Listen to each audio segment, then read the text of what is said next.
he's a dangerous guy.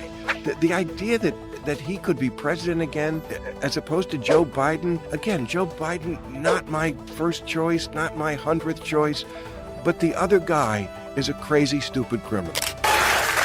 25 things you didn't know about Melania. In Slovenia, I was a catalog model, which is what you call a model you order out of a catalog. I have no first language. I hope I inspire little girls everywhere to marry for money.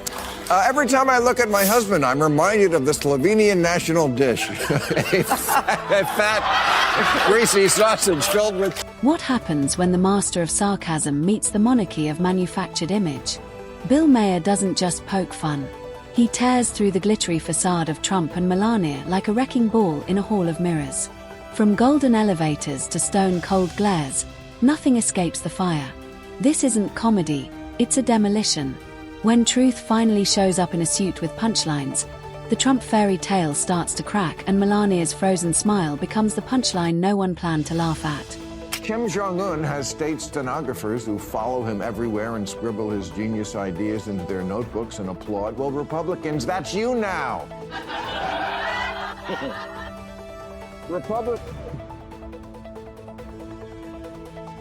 Republican Congressman Addison McDowell wants to name Dulles Airport after Trump. It'll be like other airports, except the international terminal only has departures. Feminists to say that in addition to doing everything men can do intellectually, women also have another power, the power of the ultimatum. Getting men to change their destructive ways by threatening to leave them, humiliate them, or cut them off in bed. He walked down the golden escalator like a man descending from Mount Ego, hair sprayed into a cotton candy swirl, and face glowing like a Cheeto in heat. Donald Trump wasn't just announcing a candidacy. He was launching a 4-year improved show powered by insecurity, spite, and enough self-promotion to make a carnival barker blush. And standing somewhere nearby, Melania, expression locked in its signature pose of frozen disinterest, looking like she just realized the Wi-Fi password had been changed again. And he gave me a bunch of hats, but he didn't ask me to take a picture in one, which I appreciated. The guy I met is not the person who the night before the dinner shit-tweeted a bunch of nasty crap about how he thought this dinner was a bad idea and what a deranged asshole I was. I read it and thought, oh, what a lovely way to welcome someone to your house. Bill Maher didn't even need to dig for jokes. The material oozed out of every gold-plated corner of Trump's life like cheese from an overstuffed taco. Here was a man who turned the presidency into a brand extension. A reality TV spin-off nobody asked for, complete with press conference cliffhanger, Twitter tantrums, and plot lines so unbelievable even Netflix passed. And yet somehow he kept America tuned in like a train wreck crashing into a fireworks factory during a spelling bee. And finally, New World Trump fans have to admit that of all the lies he vomits on a daily basis, the one that makes you look the dumbest is this.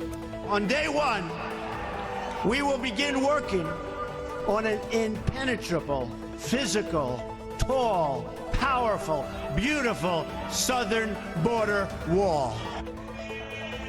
You can believe anything else, but give me this. Trump's presidency was less about governing and more about hosting.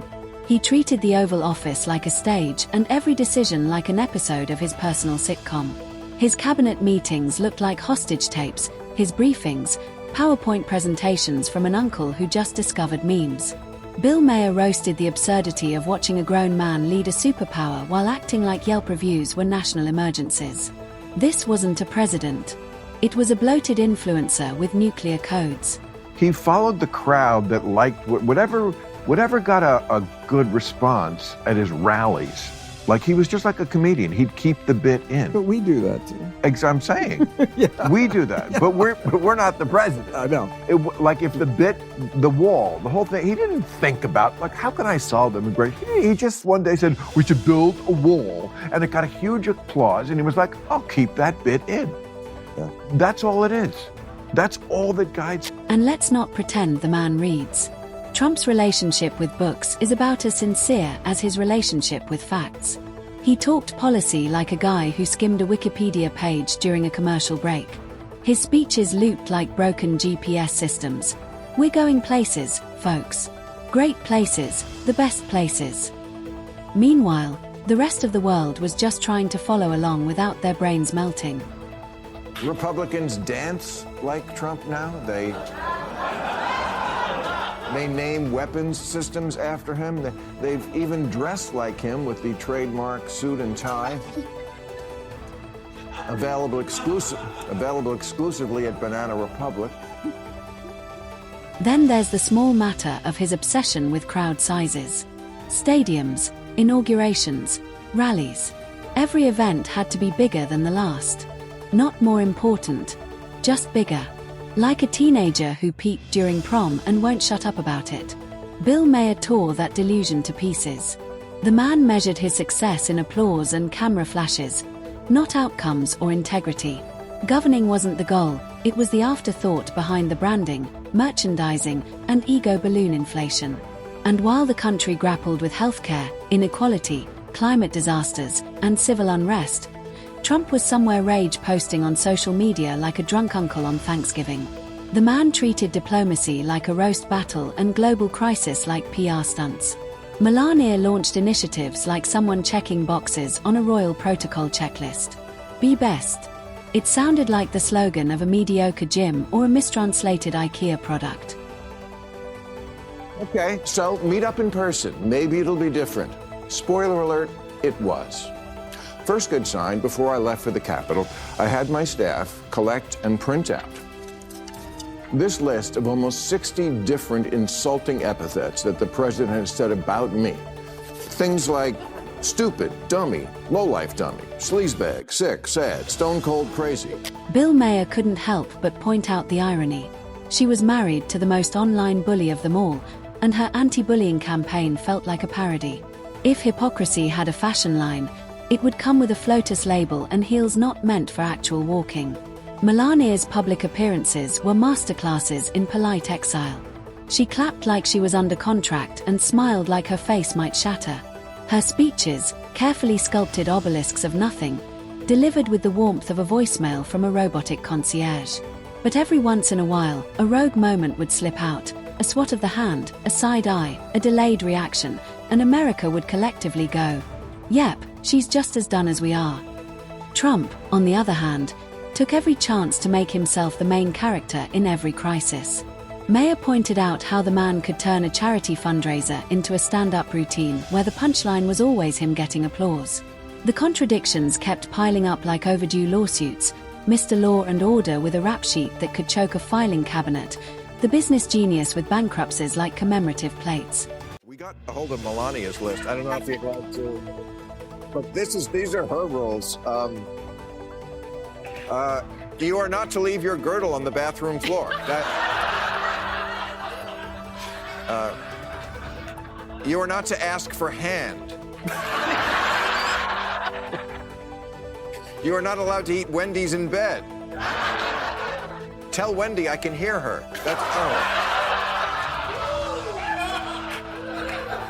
You are not to ever again mention the bride catalog's return policy. Bill Maher had a field day with the irony. This wasn't capitalism. It was cosplay. Trump managed to turn a family of grifters into a presidential brand while hawking hats like the Constitution was a merch booth. And speaking of the family brand, Melania's role in the Trump narrative was like an accessory that never fit. A former model, now First Lady, whose main job seemed to be looking bored in couture while pretending not to hear the latest scandal. She redecorated the White House like it was a set from a Tim Burton Christmas special and walked around like someone who expected subtitles every time her husband spoke. When she spoke of hardships, Bill Maher nearly combusted. Hardships.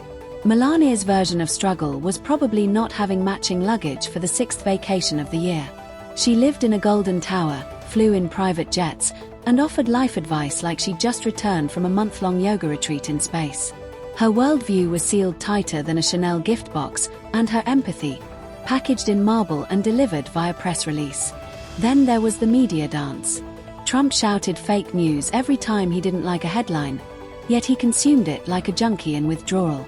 Let's take stock of the first half of the first year of Trump's second term and make some rational decisions about what to lose our shit over and what not to. Because, you know, a guy came up to me the other day and he said, Bill, I know you're a guy who cares about health. You must be incensed that Bobby Kennedy took the dye out of Fruit Loops and now the whole administration is acting like they solved the health crisis. Every insult, every critique, every cartoon, he obsessed over it like a high schooler reading their name on a bathroom stall. Maher ripped that open. The guy pretended not to care, but lived for the chaos. He wasn't just addicted to attention, he was dependent on it for basic survival. And Melania, her relationship with the media was an icy waltz of curated silence. She hated the press until she needed them to cover a dress. She loathed gossip until her PR team sent out 3 paragraphs on her skincare routine. She claimed privacy while publishing memoir-worthy interviews and promotional video montages of herself walking through gardens like a designer scarecrow. Bill Maher compared them to a power couple manufactured in a political lab built on ego, delusion, and imported furniture. And now with Trump back in the spotlight as the current president, we're right back in rerun territory. Only now the stakes are higher, the circus is louder, and the delusion is somehow stronger. Bill Maher pointed out how the man can't stop campaigning even when he's already in office. It's like watching someone eat a meal while still ordering from the menu. There's also a bill in Congress to add Trump to Mount Rushmore because, like Washington, he's a patriot. Like Teddy Roosevelt, he's a renegade. And like Abraham Lincoln, he's not really helping the theater scene in Washington, D.C.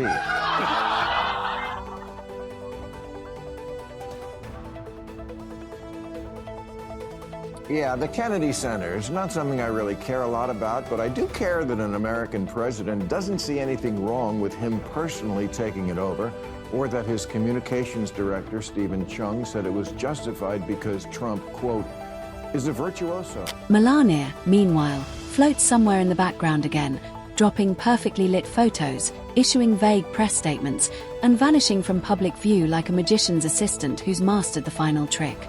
She exists in that political twilight zone, present, but absent, celebrated, yet barely audible.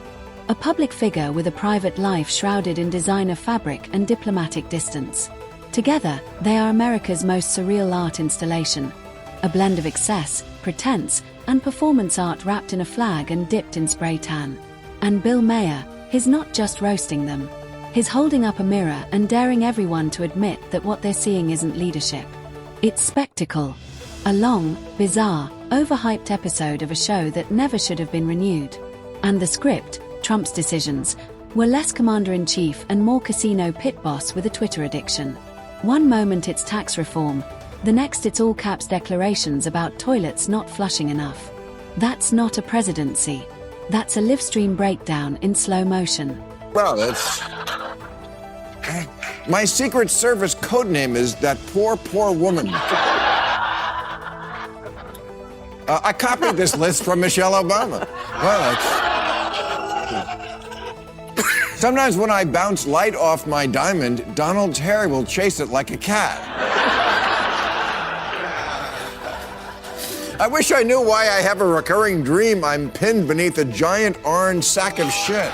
And Melania is still trying to decide if she's an unwilling hostage or the quiet architect behind the velvet ropes of that golden cage. Her Be Best campaign felt like a prank on everyone paying attention. A soundbite stitched together by someone who thought moral leadership came from fortune cookies. You can't be best while sitting silent in a gilded tower while your husband tosses matches into every public conversation like it's a 4th of July barbecue. Their partnership is a tango of transactional love, a reality show script where the plot twist is that neither character changes. Trump yells into the void. Melania poses near Christmas trees like she's auditioning for a dystopian remake of Home Alone. Together, they walk red carpets and public disasters with the same level of awareness. Minimal. What makes it worse is how Melania always pretends to be 10 steps away from the chaos, as if she accidentally wandered into the circus tent instead of being married to the ringleader. She's not just complicit, she's curated. She mastered the art of doing nothing and still getting press coverage for it. She was the first lady who managed to make silence louder than speeches. At least previous first ladies tried. Melania just floated above it all like apathy in heels. And And finally, new rule, Melania Trump must do what dozens of buildings around the world have done and take the Trump name off. So far,